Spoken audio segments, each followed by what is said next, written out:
A very good afternoon and many thanks for joining us. On the news at this hour, the Nigeria Labour Congress NLC and its counterpart, Trade Union Congress TUC, have given the federal government and the Nigerian Electricity Regulatory Commission NERC a May 12th deadline to reverse the hike in electricity tariff to 65 naira per kilowatt hour or face picketing of the Commission's offices and that of electricity distribution companies, DISCOs, nationwide.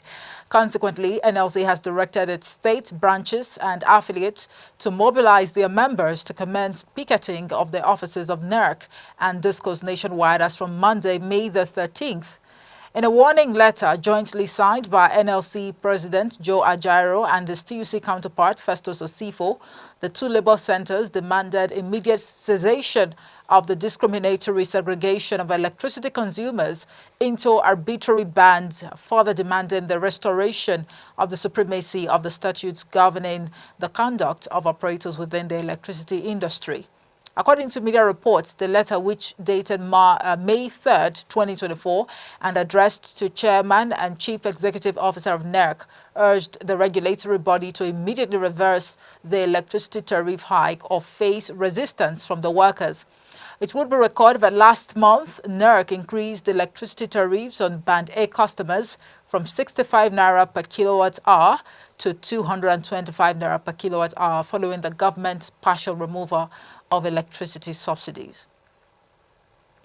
The Senate has approved death penalty for dealers and importers of cocaine, heroin, and other hard drugs into the country. According to media reports, the Senate arrived at the resolution on the floor of the Red Chamber after deliberations on the National Drug Law Enforcement Agency Act Amendment Bill 2024.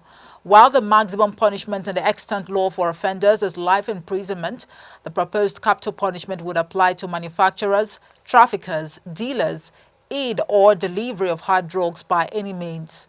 During the consideration of the report on the bill for passage yesterday, Senate Whip Ali Ndume of the All Progressives Congress in Borno South recommended that the punishment of life imprisonment be toughened and upgraded to death penalty. The penalty for drug importation or dealership is reportedly captured in Section 11 of the extant law, which Ndume sought to be increased to a death sentence. Governor Alex Otti of Abia State has stressed the need for the establishment of agricultural ventures across Nigeria, describing it as a panacea to food insecurity. Otti stated this during a capacity-building training program for the first batch of 300 candidates selected for agricultural training at CSS Global Integrated Farm, Nasarawa State. The governor, while underscoring the need for all to embrace agriculture for sufficiency, also highlighted that a whopping 7.8 trillion naira was spent by the Nigerian government on food import over the past 6 years. He further emphasized the role of agriculture in not only addressing issues of food security, but also in curbing unemployment and fostering socio-economic stability.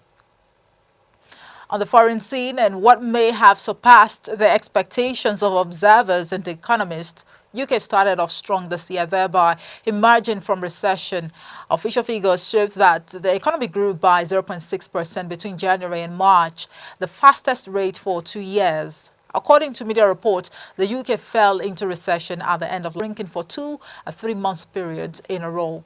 Prime Minister Rishi Sunak said the country had turned a corner, but Labour said this was no time for a victory lap.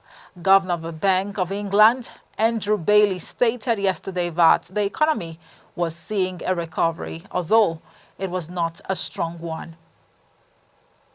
In sports, the management of Kano Pillars has appointed 2 interim coaches following the suspension of Abdul Maikaba.